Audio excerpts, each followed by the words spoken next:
আসসালামু আলাইকুম প্রিয় দর্শক, অন্য মঞ্চের আলাপচারিতায় আপনাদের সকলকে আমন্ত্রণ জানাচ্ছি। আমাদের এখানে যা ঠান্ডা পড়েছে, স্মরণকালে এরকম ঠান্ডা কলকাতায় পড়েনি। শোনা যাচ্ছে 17 বছর বাদে এই ঠান্ডাটা পড়েছে।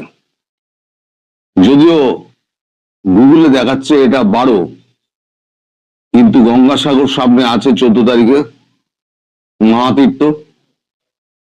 সেদিন তার আগে এই যে হাওয়াটা দেয়, তাতে ঠান্ডার প্রকোপ আরো বাড়ে এবং ফিল লাইক 7। এই ঠান্ডায় আমরা অভ্যস্ত নই, ফলে আমি তো অন্য কেউ হোক না হোক আমি জবুথবু হয়ে গেছি, এটা আমার দেখেই আপনারা বুঝতে পারছেন। আমি যে পোস্টটা দিয়েছি সেই পোস্টে আমি লিখেছি আমেরিকার বলে যে কোনো সময় উইকেট উপড়ে যেতে পারে ডক্টর ইউনূসের। আপনাদের যে খলিলুর রহমান যে মার্কিন যুক্তরাষ্ট্রে গেছেন, প্রথমে তিনি এখান থেকে গেছিলেন কাতারে, সেখান থেকে তাকে দুবাই ডেকে পাঠানো হয় এবং শেষ পর্যন্ত তার গন্তব্য হয় আমেরিকাতে। খলিলুরে তার সঙ্গে আন্ডার সেক্রেটারি হুকার এইচ, তার সঙ্গে কথা হয়। তারপরেতে জেমসন গ্রিন, তিনি হচ্ছেন ইউএস স্টেট রিপ্রেজেন্টেটিভ, তার সঙ্গেও কথা হয়েছে। এখন এই যে বাংলাদেশে অন্তর্বর্তী নির্বাচন, সংখ্যালঘু নির্যাতন, তারপর সহিংসতা যেগুলো চলছে ইউনূসের আমলে, তাতে আমেরিকা প্রচন্ড খাপ্পা। কারণ আমেরিকা পৃথিবী জুড়ে এখন তো এটা পরিষ্কার হয়ে গিয়েছে, আমেরিকা এখানে রেজিম চেঞ্জ করেছে। এখন রেজিম চেঞ্জ করে যাকে বসিয়েছে, তিনি যদি এই ধরনের কাজকর্ম করেন তাহলে আমেরিকার মুখ উঠছে। সেটা আমি আগেও আপনাদের বলেছি, সেটাও খলিলুর রহমানকে এই আপনার হুকার এইচ তিনি কিন্তু পরিষ্কার করে দিয়েছেন। তিনি বলেছেন অন্তর্বর্তীমূলক নির্বাচনের কোনো নির্দিষ্ট পরিবেশ সৃষ্টি হয়নি, এজন্য আমরা অত্যন্ত ক্ষোভ প্রকাশ করছি এবং আমরা খুব দুঃখ পেয়েছি। তাকে 36 পাতার একটি অভিযোগপত্র দেওয়া হয়। বিশেষ করে ভারতের সঙ্গে যে বৈরতা সৃষ্টি ডক্টর ইউনূসের আমলে যেটা হয়েছে এবং তিনি নিজেও যেটা করেছেন, সেটা মার্কিন যুক্তরাষ্ট্রের ইন্দো প্যাসিফিক যে নীতি আছে তার পরিপন্থী।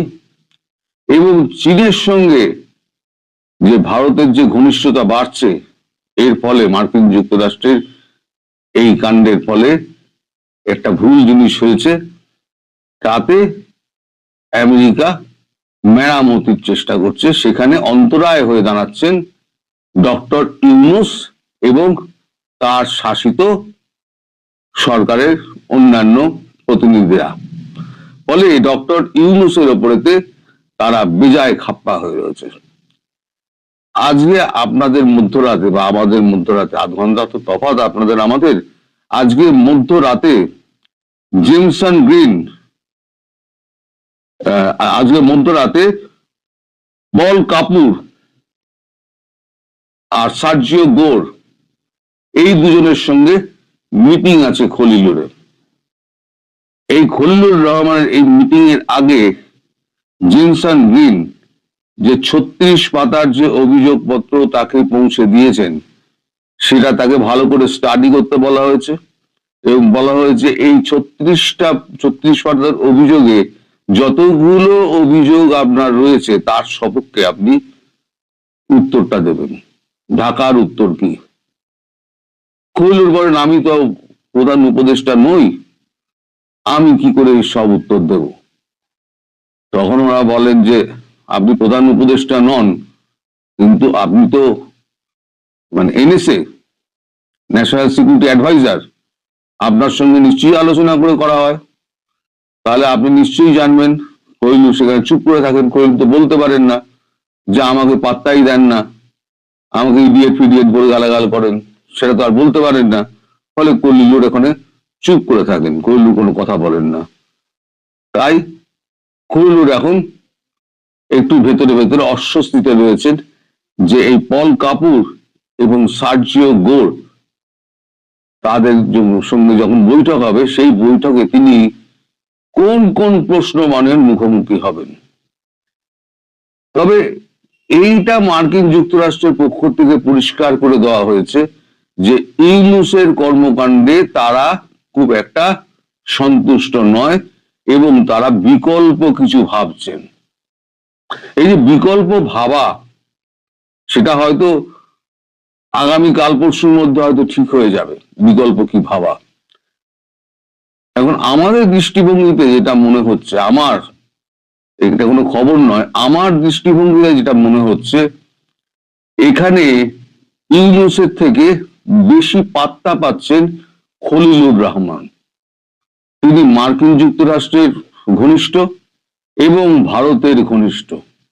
মার্কিন যুক্তরাষ্ট্র নিশ্চয়ই এমন একজনকে চাইবে যে এই পরিস্থিতিতে যে ভারত মার্কিন যুক্তরাষ্ট্র দুজনের সঙ্গেই একটা সমান সখ্যতা বজায় রেখে চলেছে, সেই রকম কোনো ব্যক্তিকে।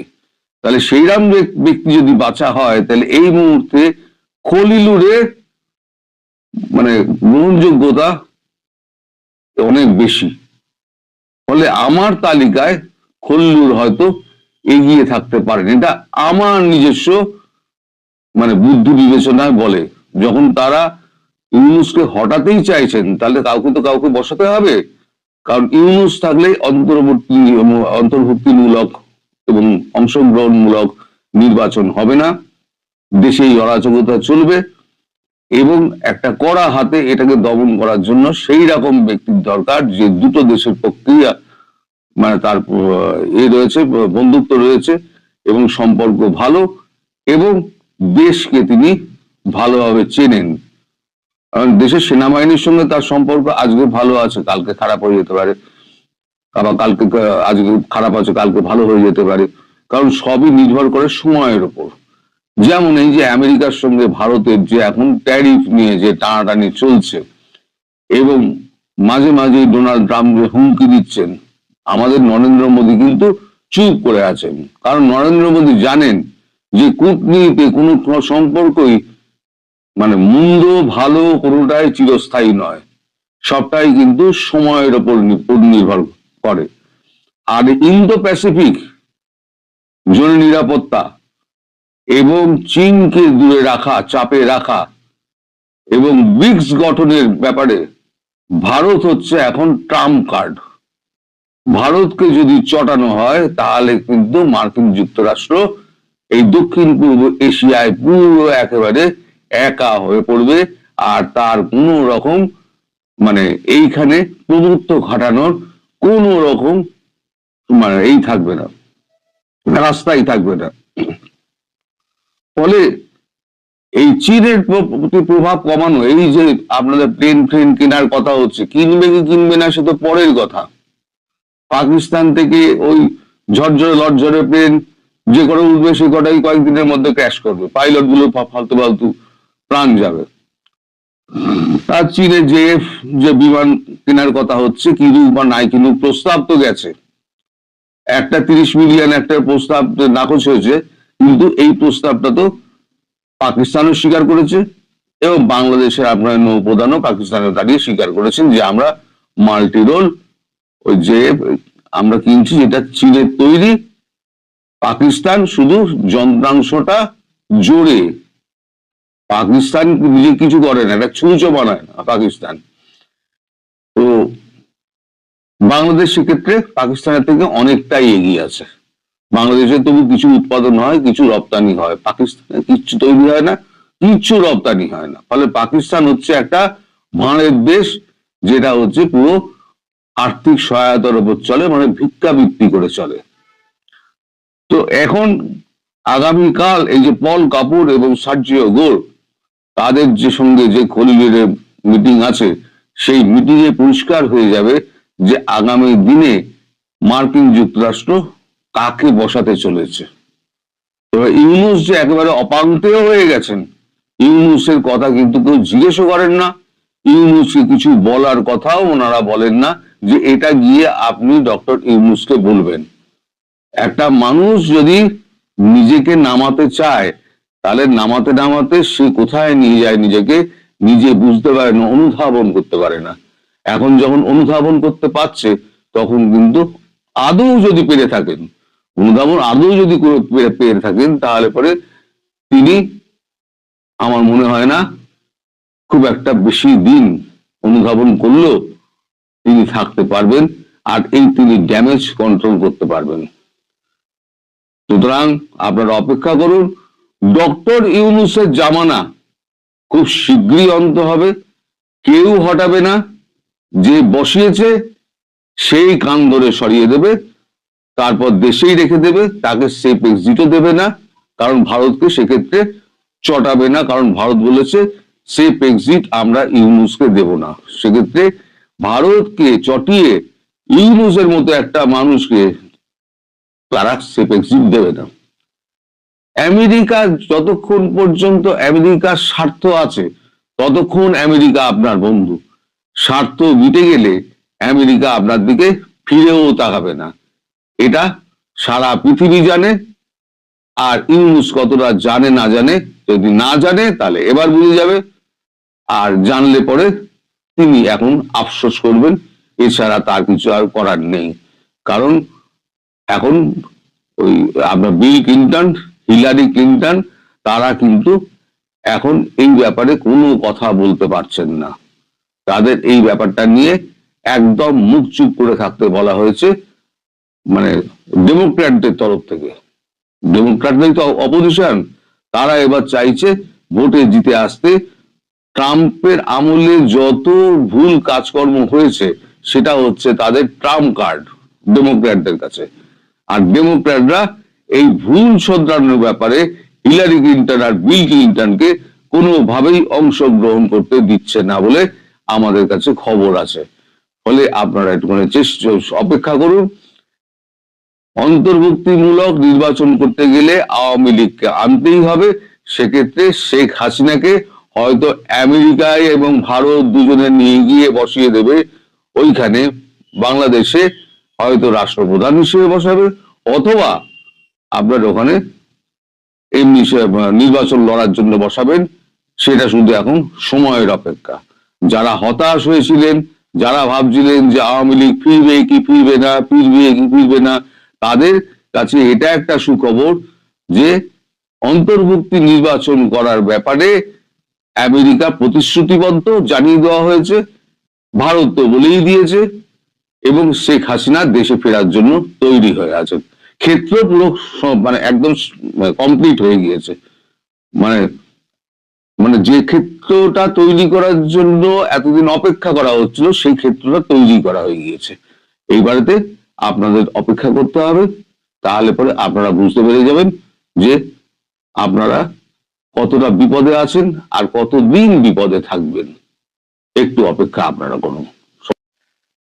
গতকাল জগন্নাথ বিশ্ববিদ্যালয় ছাত্র সংসদ নির্বাচনের ফলাফল পেয়েছি। এই ফলাফলটা কিন্তু অনেককেই বিস্মিত করেছে, বিশেষ করে যখন আমরা দেখছি যে যকসুর নির্বাচনে 21টা আসনের মধ্যে ভিপিজিএস সহ শিবির 16টা আসনে জয়লাভ করেছে। এমন একটা সময় শিবির জয়লাভ করলো যখন বাংলাদেশে তারেক রহমান ফিরেছেন, তো তারেক রহমানের প্রত্যাবর্তনকে ঘিরে একটা ক্রেজ রয়েছে। আবার সম্প্রতি বেগম খালেদা জিয়া মারা গেছেন, তার মৃত্যুর পরে আমরা একটা জানাজা দেখেছি, বিশাল জানাজা, এবং তারপরে যেটা হয়েছে সেখানেও একটা ইমোশন কাজ করছে, এবং সারা দেশে বিএনপির পক্ষে এই দুইটা পজিটিভ ফ্যাক্টর থাকার পরেও শিবির কি করে যকসু নির্বাচনে সংখ্যাগরিষ্ঠ আসনে জয়লাভ করে, এটি নিয়ে কিন্তু অনেকেই ভাবছেন। এর আগে আরো 4টা বিশ্ববিদ্যালয়ে সংসদ নির্বাচন হয়েছে, ঢাকা বিশ্ববিদ্যালয়, চট্টগ্রাম বিশ্ববিদ্যালয়, জাহাঙ্গীরনগর বিশ্ববিদ্যালয় এবং রাজশাহী বিশ্ববিদ্যালয়। সেই 4টা বিশ্ববিদ্যালয়েও কিন্তু শিবিরের জয় জয়কার। কিন্তু ওই 4টার থেকে যকসুর নির্বাচনটাকে আমি একটু আলাদাভাবে দেখতে চাই, কারণ ওই দুটো পজিটিভ ফ্যাক্টর। কিন্তু তারপরে সেখানেও কেন ছাত্র দলের এই ভরাডুবি হলো? এটি নিয়ে ভাবতে গিয়ে অনেকেই অনেক কথা বলছেন। কেউ বলছেন যে ক্ষমতাসীন দলের ছাত্র সংগঠন হিসেবে, বিশেষ করে বিএনপি যখন ক্ষমতায় ছিল তখন ছাত্র দল, আওয়ামী লীগ যখন ক্ষমতায় ছিল তখন ছাত্রলীগ, তাদের যে পারফরমেন্স সাধারণ ছাত্র ছাত্রীদের মধ্যে তাদের পারফরমেন্সটা অত ভালো ছিল না। তারা অনেক রকমের অন্যায় অপরাধের সাথে জড়িয়ে গিয়েছিল, চাঁদাবাজি, আহ আরো আরো নানান কিছু, এই কথাগুলো শোনা যায়। আমি এটা নিয়ে কোনো বিতর্কে যাচ্ছি না। সুতরাং আহ ছাত্রদল ছাত্রলীগ তাদের অনেক বদনাম আছে, কিন্তু সেই দিক দিয়ে শিবিরের কিন্তু বদনাম নাই তেমন। এটা এটা বলা হচ্ছে, এই ন্যারেটিভটা দাঁড় করানো হচ্ছে এই শিবিরের জয়ের পক্ষে একটা লজিক হিসেবে। কিন্তু আমি যেটা দেখলাম যে শিবির কি করে এত ধোয়া তুলসী পাতা হয়। প্রথমত হলো ছাত্রদল, যাদের প্যারেন্টস অর্গানাইজেশন বিএনপি, সেই বিএনপি 17 বছর ক্ষমতার ধারে কাছে নাই। সুতরাং ছাত্রদল সরকার দলীয় বা ক্ষমতাসীন দলের ছাত্র সংগঠন হিসেবে ভালো না মন্দ, এই ছবিটা তো আমাদের সামনে 17 বছর ধরে নাই। বিশেষ করে এখন যারা বিশ্ববিদ্যালয়ে পড়ছে, এই সংসদ নির্বাচনে ভোট দিচ্ছে, তাদের সামনে ছাত্র দলের অতীত অপকর্মের খুব বেশি ছবি নাই। যদিও বলা হচ্ছে, এবং এটা সত্যি, যে ছাত্রদল আসলে অতটা অর্গানাইজ নাই। 17 বছর যে বিএনপি ক্ষমতার বাইরে, তো ন্যাচারালি ছাত্রদল সংগঠন হিসেবে অনেক দুর্বল হয়েছে। কিন্তু একই সময়ে অনেক চাপের মুখে থেকেও শিবির কিন্তু অত দুর্বল হয়নি, কারণ শিবির ছাত্রলীগের সাথে মিশে তাদের কর্মকাণ্ডগুলো চালিয়ে গেছে। এবং তারা ছাত্রলীগের সাথে এমন ভাবে মিশেছে, এবং শোনা যায় যে ছাত্রলীগের অনেক পদ তারা কিনে নিয়েছে পয়সা দিয়ে, এবং ছাত্রলীগের থেকে তারা নানান অপকর্ম করেছে যার দায়ভার ছাত্রলীগের কাঁধে গেছে। যেমন হেলমেট লীগ, হেলমেট পরে বিভিন্ন রকমের হাকাম করছে, কিন্তু এখন দেখা যাচ্ছে যে ওই হেলমেট লীগের সদস্যরা অধিকাংশই শিবিরের ছিল। তারা এই বলা হচ্ছে ছাত্রলীগের লুঙ্গির তলে লুকিয়েছিল শিবির। তো সেই হিসেবে শিবিরের হয়তো দায়ভার, যা অপরাধ অন্যায় সবকিছু ছাত্রলীগের কাঁধে গিয়ে পড়েছে। কিন্তু আমরা যদি একটু মনে করার চেষ্টা করি, 2013 সালে পৃথিবীতে যে নন স্টেট টেরোরিস্ট অর্গানাইজেশন যারা আছে, তার মধ্যে 3 নম্বরে অবস্থান ছিল এই ইসলামী ছাত্র শিবিরের। এবং এই ইসলামী ছাত্র শিবির কিন্তু একটা, মানে এই যে আন্তর্জাতিকভাবে স্বীকৃতি পাওয়া টেরোরিস্ট অর্গানাইজেশন, সন্ত্রাসী অর্গানাইজেশন তা না। আমরা যারা 80-র দশকে রাজনীতি করেছি, বিশেষ করে আমরা কিন্তু শিবিরের এই ভয়াবহ সন্ত্রাসী রূপটা দেখেছি, বিশেষ করে চট্টগ্রাম এবং রাজশাহী বিশ্ববিদ্যালয়ে। তো সেই শিবির কি করে হঠাৎ এত ধোয়া তুলসী পাতা হয়ে গেল, কিন্তু এই ন্যারেটিভ গুলো দাঁড় করানোর চেষ্টা করছে। যকসুর নির্বাচনে স্বয়ং জামাতে ইসলামও অবাক হয়েছে কি করে এই ফলাফল হয়। তো এদিকে আরেকটা জিনিস একটু এই ফাঁকে বলি, যে এই গত 17 মাস যে ইউনূস রেজিম এই 5টা বিশ্ববিদ্যালয়ের সংসদ নির্বাচন করে ফেলেছে। কিন্তু অদ্ভুত একটা ব্যাপার আমরা খেয়াল করেছি, এটা 2001 থেকে 2006 সালে যখন বিএনপি জামাতের সরকার ছিল, কিংবা তার পরবর্তীতে যখন আওয়ামী লীগের সরকার ছিল, আমরা দেখেছি যে এই বিশ্ববিদ্যালয়ের ছাত্র সংসদের নির্বাচনের প্রতি এই সরকারগুলোর একটা অনীহা ছিল। এবং কলেজ লেভেলেও এই ছাত্র সংসদের নির্বাচন আগে যেমন এটা রেগুলার হতো, সেটা কিন্তু অনেক কমে গেছে। আমার মনে পড়ে না ঢাকা মেডিকেল কলেজের সর্বশেষ ছাত্র সংসদ নির্বাচন কবে হয়েছে। অথচ আমরা যখন বেরিয়ে আসি সেই সময়টা থেকে শুরু করে নির্বাচনগুলো কিন্তু প্রতি বছর হচ্ছিল। হঠাৎ করে এই সংসদ নির্বাচনটা বন্ধ হয়ে গেল। আমি জানি না যে সংসদ নির্বাচনের মধ্য দিয়ে যে একটা নতুন নেতৃত্ব সারা দেশব্যাপী গড়ে ওঠার একটা ব্যাপার, সেটা কিন্তু নাই। যাই হোক, এখন এইসব কারণ অনেকে বলছে, আবার সাধারণ ছাত্র ছাত্রীদের শিবিরের পক্ষে একটা সমর্থন আছে, এটাও কোনো কোনো মানে বিশ্লেষক বলার চেষ্টা করছেন। তারা বলার চেষ্টা করছেন যে গত বছরের জুলাই আগস্টের আন্দোলনে ছাত্র শিবিরের যে ভূমিকা, সেটা সাধারণ ছাত্রদের মধ্যে ব্যাপক গ্রহণযোগ্যতা পেয়েছে। কিন্তু এটাও আমি ওভাবে মানে একমত নই, এ কারণে যে কারণ ওই আন্দোলনে শিবির এবং জামাত কিন্তু নিজেদের আইডেন্টিটি হাইড করে আন্দোলনটা করেছে। এবং আমি এখনো বিশ্বাস করি, এটা জামাতের এক নেতা, আমি তাকে বলতে শুনেছি, যদি সেই সময় যদি মানুষ জানতো যে এই আন্দোলনটা আসলে জামাত শিবিরের আন্দোলন, তাহলে আমি নিশ্চিত যে এই আন্দোলনটা আর দানা বাঁধত না। তারা সাধারণ ছাত্র জনতা নানান ভাবে নিজেদের হাইড করে আন্দোলনটা করেছে। সুতরাং শিবিরের পারফরমেন্সে সবাই খুব মুগ্ধ হয়েছে, সেটাও আমি মানতে খুব একটা রাজি না। কিন্তু আমার কাছে মনে হচ্ছে যে এই যে আলোচনাগুলো হচ্ছে এর বাইরে আরো একটা ফ্যাক্টর সম্ভবত এখানে আছে, সেটা হলো যে এইসব বিশ্ববিদ্যালয়ের ছাত্রলীগের কিন্তু নেতাকর্মী এবং সমর্থকের সংখ্যাও কিন্তু অনেক, এবং ছাত্রলীগের এই ভোটগুলো কোথায় গেছে? ছাত্রলীগ অফিসিয়ালি এই নির্বাচনে কাউকে ভোট দিতে বলেনি, এটা আমি নিশ্চিত করে বলছি।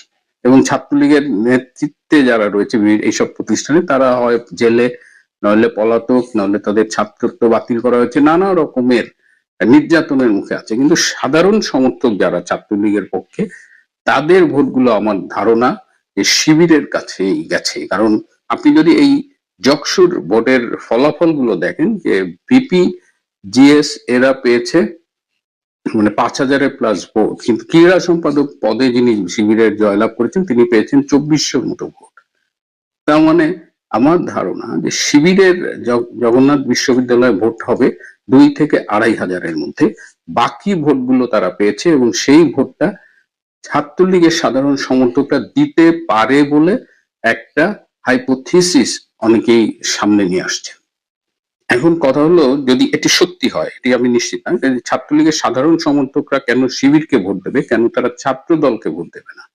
এইখানেও যে ব্যাখ্যাটা আমাদের সামনে আসে সেটা হলো যে এই মুহূর্তে সারা দেশে গত 17 মাসের যে চিত্রটা আমরা দেখছি, যে ছাত্র দল বলেন, বিএনপি বলেন, তারা নির্যাতকের ভূমিকায় অবতীর্ণ হয়েছে। মানে তারা আওয়ামী লীগ, ছাত্রলীগের একেবারে মানে এত ধরনের নির্যাতন করছে, সন্ত্রাস, চাঁদাবাজি, ধর্ষণ, খুন, সবকিছুতে ছাত্র এবং ছাত্র দলের বিএনপির নির্যাতনের হাত থেকে রক্ষার জন্য হয়তো ছাত্রলীগের সাধারণ নেতাকর্মীরা ছাত্র দলের বাইরে অন্যদের ভোট দিচ্ছে, এটা একটা হওয়ার সম্ভাবনা আছে। এবং নির্যাতনে কিন্তু বিএনপি অনেক এগিয়ে।